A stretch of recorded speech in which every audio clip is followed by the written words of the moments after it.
Today, I am interviewing Tara Kraus, the owner and founder of BreakWell. And my name is Natalie Gensits with Wellness Wordshop.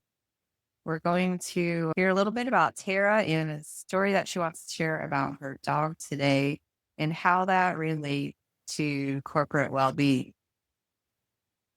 Hi, Natalie. Yeah. Tara, thanks for joining. Let's just delve in and talk a little bit about you first. Let us know where you are located. I am in St. Louis, Missouri. And does Breakwell cover St. Louis or other areas as well?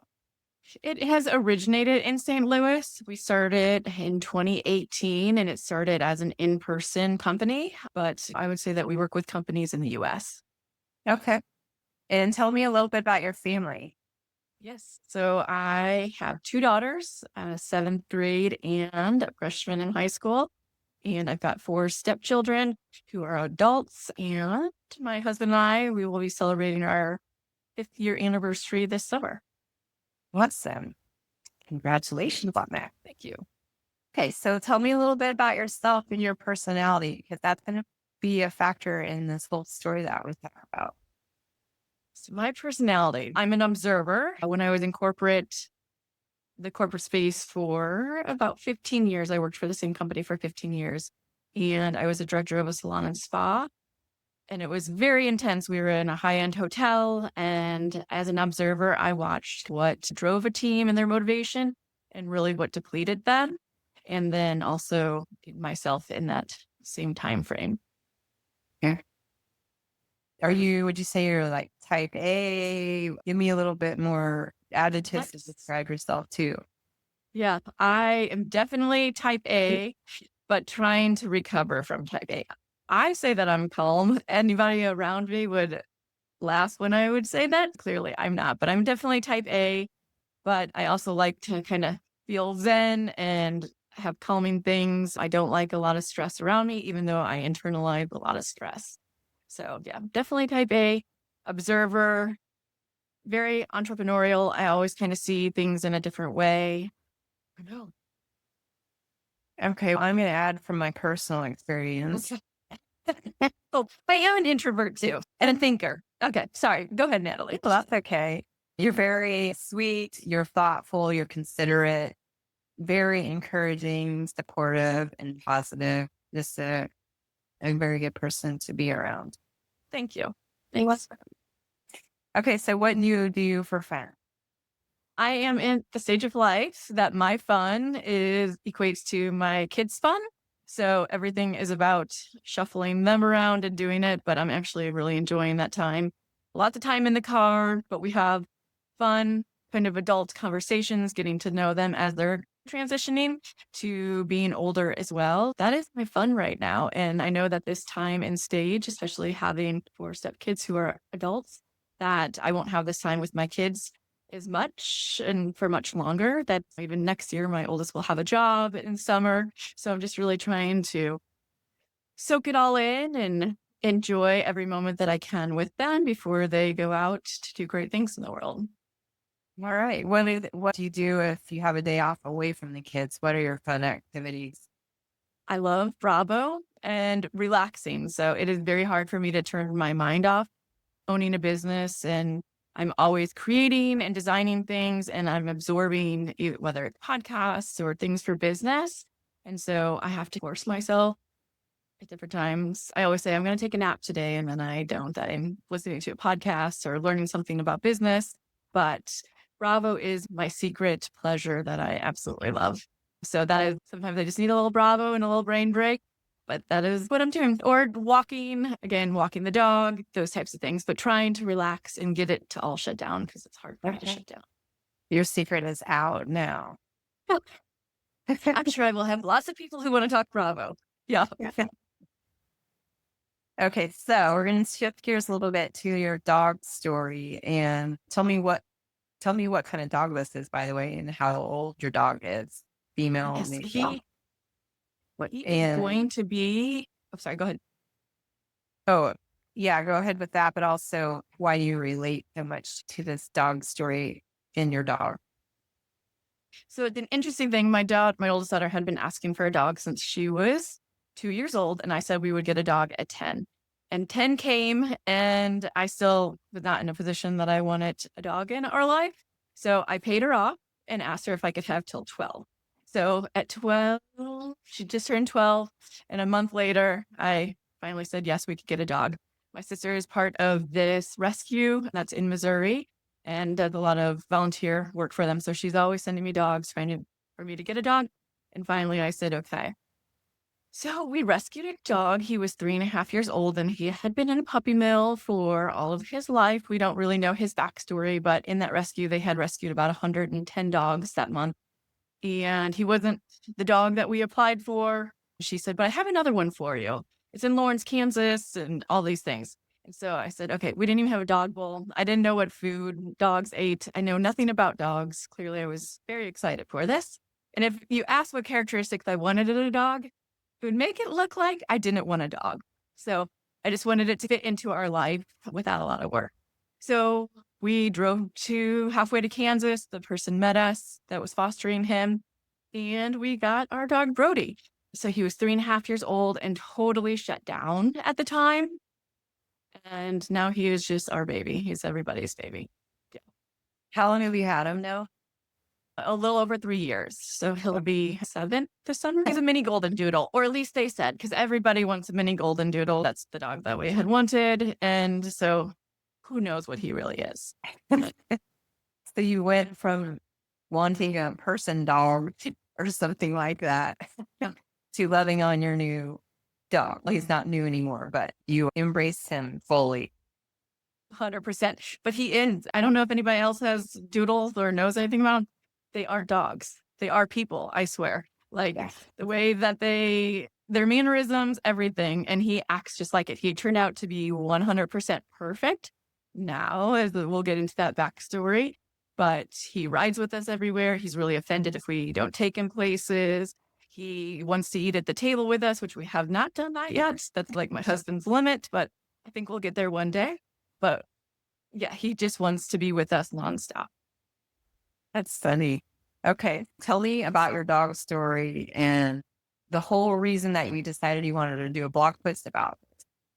Yes. So it was a really interesting aha moment watching him and understanding different parts of my life as well. So when we first got him, he was totally shut down and very reactionary. He never really nipped at anybody, but he definitely reacted, or he would very scared and shut down any sound. My husband, he didn't care for, and my youngest daughter, who moves a lot, and she's just very active gymnast and will do 100 cartwheels in a row. All those movements were very frightening for him, and so he would snap at them if they moved. So very untrusting.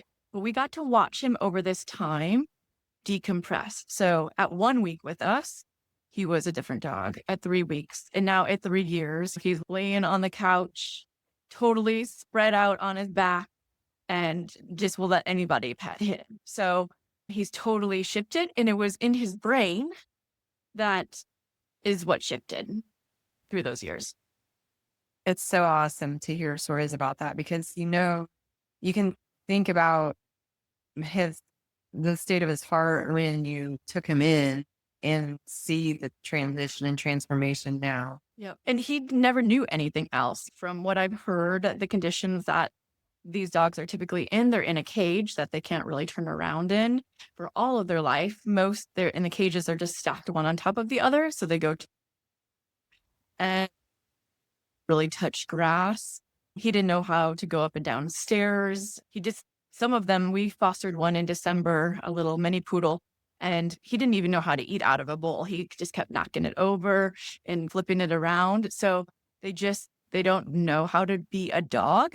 And so we do everything in our power now to let him be a dog and encourage that. So you'll see him with his head out the window all the time of our car. He gets lots of pup cups. I don't know if they're good for him or not, but he absolutely loves them. So we just have really enjoyed making sure that he feels super loved. He's the baby of the family. And yeah, and you can see it's starting to show because he's relaxing into all of it. And that stress, sometimes we're the other way. We start out carefree and as a child and different things. And then we learn stress through our lives. And then we forget who we are. And he never knew who he was. So we're helping him understand who he is. Yeah, that's awesome. I do remember when we had a dog from the rescue, our previous dog, we had to teach her to wag her tail. It was fun. No, you can be happy. Be happy. He still doesn't bark with other dogs or anybody. He'll bark if he thinks there's somebody here, but then he hides behind me. But if he hears other dogs, I think they're so used to hearing dogs bark. And sometimes there's 200 dogs in these places. And so he just does this cry. It really stresses him out to hear all other dogs barking and in distress. Yeah. Does he seem to get along okay with other dogs now? Does he know how to interact with them yet? Again, Doodle, they're people. He wants nothing to do with other dogs. It's okay. All right. We go to the dog park and he sits at our feet. So we stopped going to the dog park. Yeah. He only wants to interact with us. Okay. It's really weird. Yep. We're his pack. So given that story, I'm thankful that he found you guys. That was awesome. How do you feel like you relate to Brody's story and what relates to your workplace experience? So delve into that a little bit. Yeah. So constant stress and years of stress, it changes you. It changes your mind. It changes the way that you behave. Your fuse is shorter. And that definitely was happening in my workplace.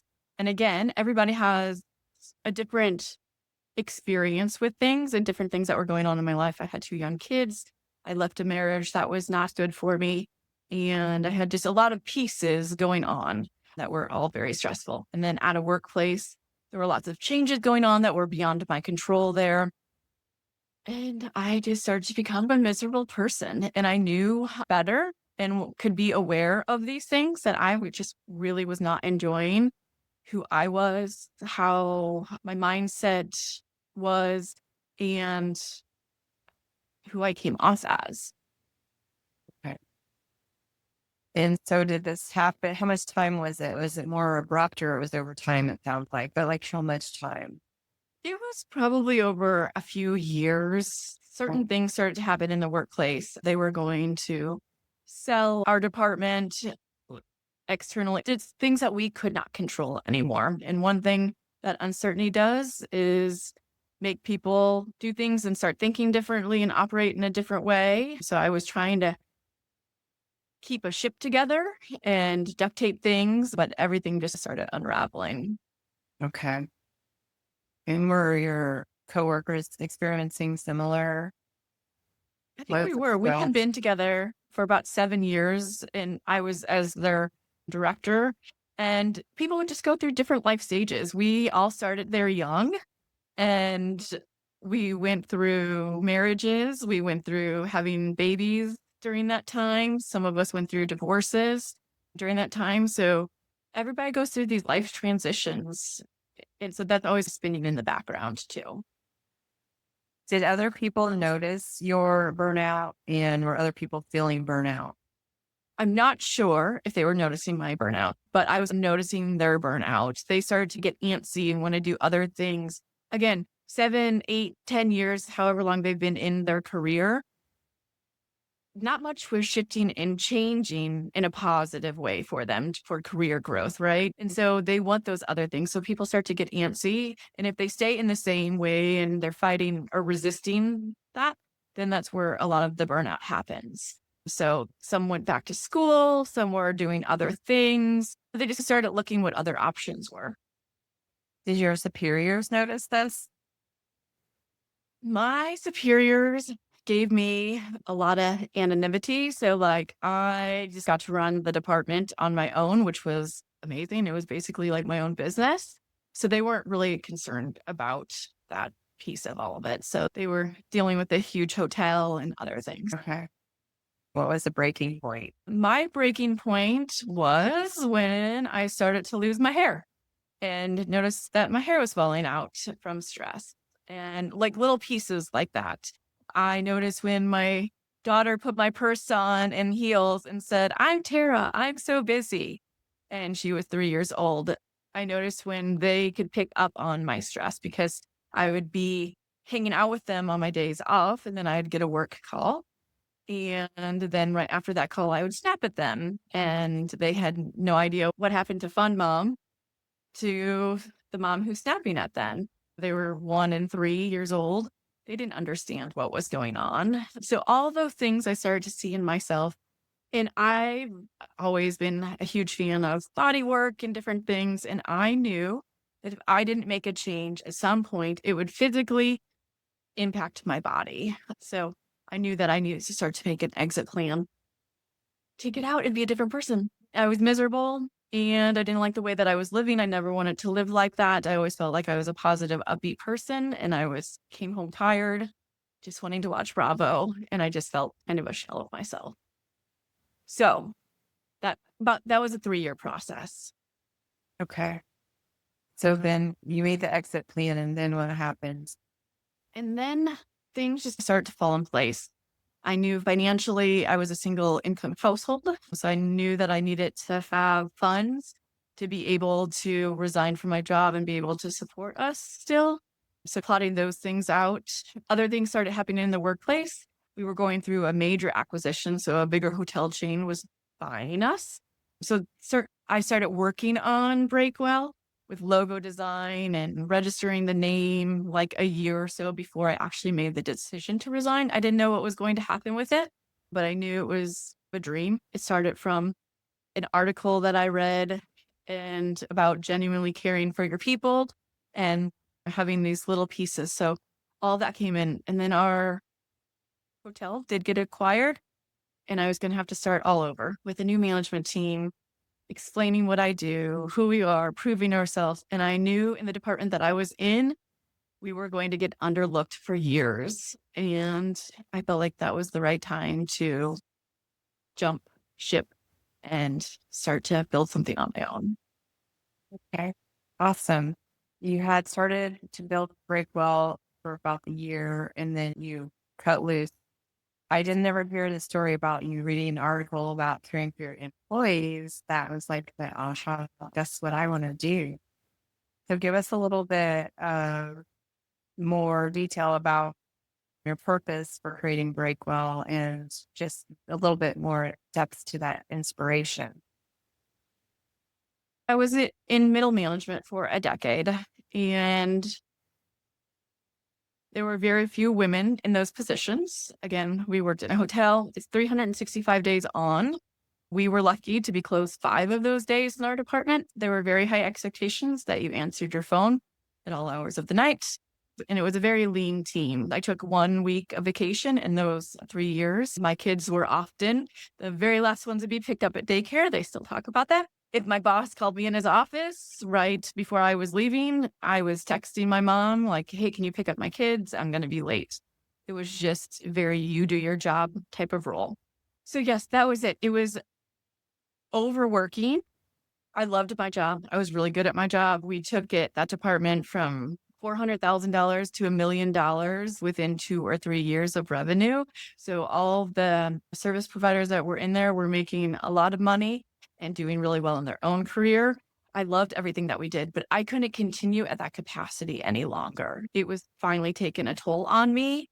I'll take a lot of the fault for this.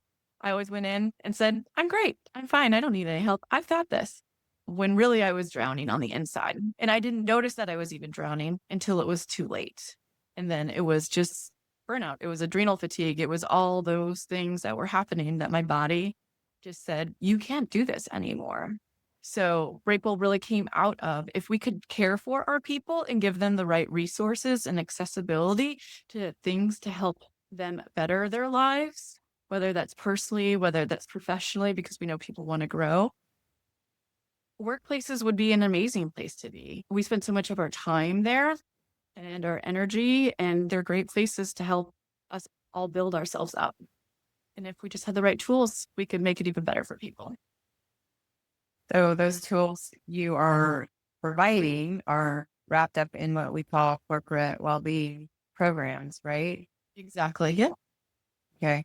And you talk a lot about your 8 pillars of well-being on your website and in your blog posts about it's not just wellness, it's well-being. And I love that difference about you. Where do you see BreakWell in the next year? And give a little description about your network of providers too with that. So, over the last few years, we have been building a network of providers that go into our framework of the 8 pillars of well-being. We focus on physical, mental, emotional well-being, social aspect in the workplace, career, financial, safety, and then community as well. So, over the years and working with different clients and different companies, we noticed that all of those pieces are what are important to a person and at different stages of their life. So we felt like that was our holistic framework that we wanted to focus on. So our providers fall somewhere in those categories, and they offer sessions that workplaces can bring in to serve their employees. A lot of it is virtual, and they're 60-minute sessions, and they may be on a topic about, again, the effects of stress. We have one of those, and it's a high demand one because people don't understand physically what stress does to the body and the mind over time. It could be about working out in different ways. It could be about nutrition. It could be financial well-being. It could be about plants, like things that bring joy to people's lives, community, different nonprofits that people want to volunteer for, all of those different things. So we have a network of providers.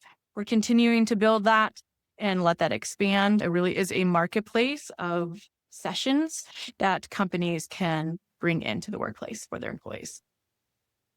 But how do they pick and choose what they should bring into the workplace? Yes. So that is something that we help them with, is listening and getting feedback and understanding their employees, because again, things shift and change for them in different stages of life. So we have assessments and different surveys and other feedback loops that we bring into companies. So we're always listening to their employees and what their needs are. We want it to be very specific for them. I feel like that's where a lot of wellness programs have gone wrong in the past. A one size fits all approach, and there's not a lot of engagement with any of those. We know to drink water. We might not know why to drink water or those different things, but yeah, there's not a lot of engagement there. So we want to make sure that it's relevant to somebody's life. It might be about parenting, the topic might be, or it might be about dating in midlife again after a divorce. So things that are really relevant to people's lives are all the topics that we bring. And I love this because that's what makes you unique, is that you do this assessment and really dig into what people need that are in the workplace. Because if we do hear join the gym or come to this one-off thing for your wellness, but it's not holistic, it's not covering financial or your professional development. And you're going into these companies and getting that third party objective information that people won't necessarily be comfortable sharing directly with their superiors. And you're able to take that and wrap it into a package that is customized and deliberately addressing the issues that those employees have versus just guessing and trying to cover all the bases when you might not need to cover all the bases, or your bases might be way off. It would be like taking all the dogs in that puppy mill and treating them all the same way and trying to expect them all to be well from that, instead of understanding he's nipping in the scenario. We need to be gentle as we introduce him into that situation, or it's just like you have to really know your people before you can help them be well. And when you don't and you bring things in that you want to bring in, they don't feel listened to, and you usually don't get a good response, or they don't show up. And if you've asked them and then you still don't bring in what they want, then there's an even bigger disconnect. So there's so much that we've witnessed through the years of all of it. And we bring this in as little nudges and accessibility, right? So somebody may not have the time to go look for a class or who to even trust and look for. I'm sure there's tons of information on YouTube, right? But when it's in the workplace and it's right there and it's a topic that they've talked about and said in the feedback loop that they really want it to hear about, we're doing that matchmaking behind the scenes to help the company and really direct them in that right way. So the employees love that they don't have to think about it. that they just have to show up for it and the topic's there for them already when the company is providing this session. All of our sessions are live. They may get a recording because not everybody can make it at those times, but we really, really believe in live. That's where that aha moment comes from. It's connecting with the speaker. It's being able to ask questions that are relevant to you and showing up live for all that. So we make sure the part will never go away for us. Okay, awesome. So who can benefit most from BreakWell? We work with a lot of small to mid-sized companies. Typically, if there's one or two people in HR and they don't have a lot of time to devote to this because they have a gazillion other things to be doing, but they do care for their people and they want to bring a program in like this, then we love partnering with small companies to help them provide these services for their people. Okay. Who do you normally speak with within the company to get something rolling? It could be the CEO, it could be the COO, the visionary of the company. We do talk to HR, of course. A lot of times, even if they're not our initial conversation, they're who we partner with and work with. They have lots on their plate. We really work with them as a partner and drive everything to them so they can drive it inside the company. We make it really with templates, email templates, communications, flyers, all of the things. They can be the hero in the company and do what they truly want to do. I think there's lots of great intention, but they just don't know where to start. They don't know how to access it, and it takes a lot of time when they're vetting professionals for it. And so that's what they can let us do. What are signs that they need a well-being program within their company? I don't think there should be a company that doesn't have one. I think if you are dealing with humans, you need a well-being program inside your organization. So to me, it is just a standard to have. I hope one day workplaces will get to that point, like medical insurance and life insurance or other pieces, but well-being is proactive versus reactive. And I just think it should be thread through the culture of every company. And it's going to impact every area of business and improvement just naturally. Exactly. When your people are happier, they feel more satisfied, they feel valued, all those things. And again, we're taking it off the plate because HR people are humans. Managers are humans. CEOs are humans, and they can't take all this on. They have a role that they're doing inside that company. And this is our role inside that company that we help with. Awesome. Okay. So what is the best way to get started with you?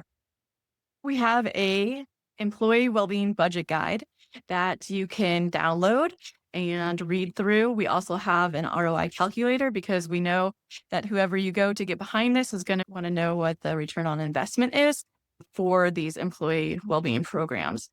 We've noticed that a lot of companies don't have a budget at all for employee well-being, but they need to look at it differently and build one in. So these are real numbers that companies can start to think about and to put into those budgets. And I know this summer, July will be preliminary budget season, and October, you're finalizing things. But this will be a great time to start to build what that program looks like and then have real numbers behind it.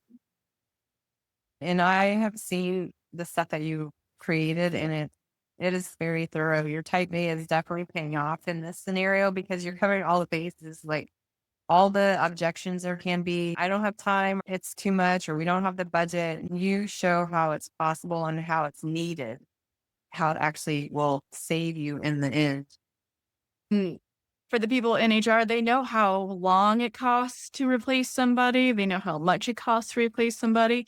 And then there's the job knowledge loss. Is there anything else that you want to share or anything else in the works? We have a lot of exciting things coming up in 2026 and early 2027. We are going to be taking BreakWell direct to employees. So employees can sign up for these individual sessions as well. And employees really, really want this. And if the companies aren't ready, we want to make sure that we can get this information to employees. Awesome. So the idea is to help prevent the state of being that Brody, your dog, was in the state that you were in from your previous job. Would you say, Tara, that now you currently feel like Brody in the glory of his family. We still realize things about him all the time. But yes, now my husband sits down on the couch to drink coffee and he goes and sits and immediately rolls over and is looking up at him. So he's come a long way, but he's still letting his guard down because he knows that we love and trust him. And the same thing in the workplace. When people feel loved in the workplace and cared about in the workplace, they also let their guard down and can bring their true talent out. Okay. Do you feel like you're in that state that Brody is in? You're feeling happy with your business and your life, and you're in a good place now too? Absolutely. I'm so blessed and so lucky on so many levels. Everything that I dreamt about, I'm living right now, and it's all coming together. And I love the work that I do every day. I know my husband, he goes to the office every day, and I work on BreakWell every day. And I love how much you love what you do because you can see that excitement in you every day. Awesome. Thanks for sharing everything with us and giving us more insight into BreakWell and sharing the story about Brody and yourself. And you have lots more information on your website. You want to share your website too? Yes, it is breakwell.co. Thanks, Tara. So there you have it, you guys. This is Tara Kraus, founder and owner of BreakWell, and you've heard it straight from her.